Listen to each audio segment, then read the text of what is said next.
สบายดีข้าพเจ้าชื่อไมโลคำใสเนาะชื่อลินชื่อต้นมื้อนี้จะมาสอนการเล่นเกมกระซิบกระซาบเนาะซึ่งเป็นการเล่นเกมที่จะใส่ทักษะในการสื่อสารเป็นหลักโดยเฉพาะแม่นการส่งสารและก็การรับสารก็คือการเว้าและการฟังนั่นเองเนาะซึ่งเวลาในการเล่นเนาะประมาณ10 นาที55 นาทีสำหรับคนเล่นประมาณ15 คนเนาะแต่ถ้าคันหลายเกินหันก็สามารถใช้เวลาตึงก็ได้เนาะและกลุ่มเป้าหมาย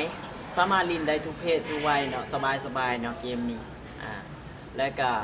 อุปกรณ์กับบ่หลายก็คือมีแต่เฟิร์สหรือบิ๊กก็ได้เนาะที่สามารถใส่ในการเขียน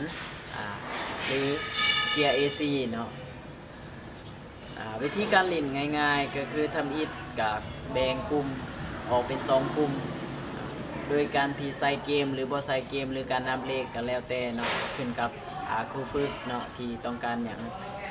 หลังจากแบ่งกลุ่มแล้วให้แต่ละกลุ่มจัดเป็นแถวเรียงลำดับเลยเป็นแถวจากนั้นให้ครูฝึกเขียนในสิ่งคำเว้าที่ตัวเองต้องการอยากให้ผู้ลิ้นอย่างเนาะอาจจะเป็นคำที่ง่ายๆก่อนเนาะเริ่มจากง่ายเขียนลงไปจากนั้นก็เอาเกียร์ที่ตัวเองเขียนไปให้คนที่อยู่เบื้องหลังสุดของ2 แถวเพื่อให้เขาเจ้าอ่านและก็ทำความเข้าใจเนาะแต่ว่าห้ามอ่านให้คนทั้งหน้าได้ยินเนาะต้องเก็บไว้ในใจตัวเองก่อน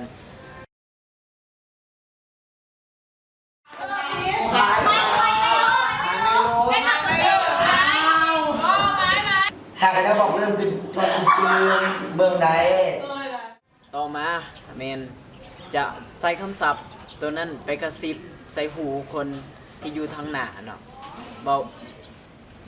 คือบ่ให้ดังเกินไปเนาะเพื่อคันถาดังแล้วเราจะฟาวเนาะกระซิบบ่สามารถกระซิบได้หลายเทื่อเนาะเทื่อเดียวคนหนึ่งต่อเทื่อเดียวแต่สามารถใช้เวลาดนได้เนาะดนได้และจากนั้นคนต่อไปก็กระซิบจนฮอดคนที่อยู่ทางหน้าสุดเนาะจะห้ามเอาคำเว้าของคนอื่นมาเขียนลงใส่เจีย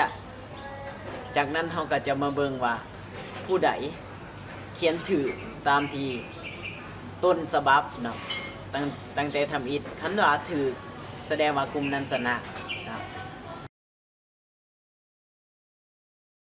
หากจะบอกเรื่องเป็นตัวคือเบื้องใด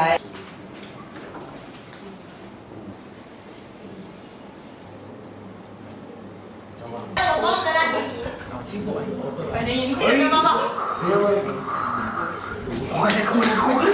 ว้าลายเดือด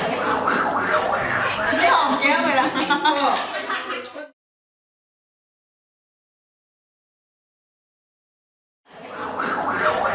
ไม่หอมแก้มเลยนะโอ้ยจะบอกเขียนดูเขียน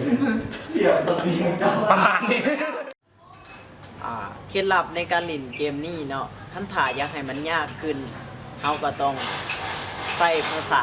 ที่เป็นภาษาต่างประเทศหรือว่าภาษาชนเผ่าเนาะที่เราบ่เคยได้ยินมาก่อนเฮ็ดให้ผู้เล่นตื่นเต้นแล้วก็เกิดความสนใจเนาะแล้วก็ต้องมีสติในการฟังตื่มอีกเนาะและคันถ่าว่าผู้เล่นหลายกว่า15 คนเราก็สามารถใช้เวลาหลายกว่านี้ก็ได้เนาะหรือว่าสามารถแบ่งกลุ่มเป็น3 กลุ่มหรือบ่แบ่งก็ได้คันถ่าคนเล่นน้อยเนาะคันถามหมู่เพื่อนคนใดสนใจเกมนี้เนาะเกมทักษะในการสื่อสารนี้ก็สามารถนำไปใส่ได้เนาะห้ามพ้องมาได้ผลเนาะหลังจากการลิ้นเฮาก็สามารถมาสอบถามมาสนทนากันว่าเฮาได้ทักษะหยังจากการลิ้นตัวนี้และเฮาควรปรับปรุงตัวใดขอเข้าใจ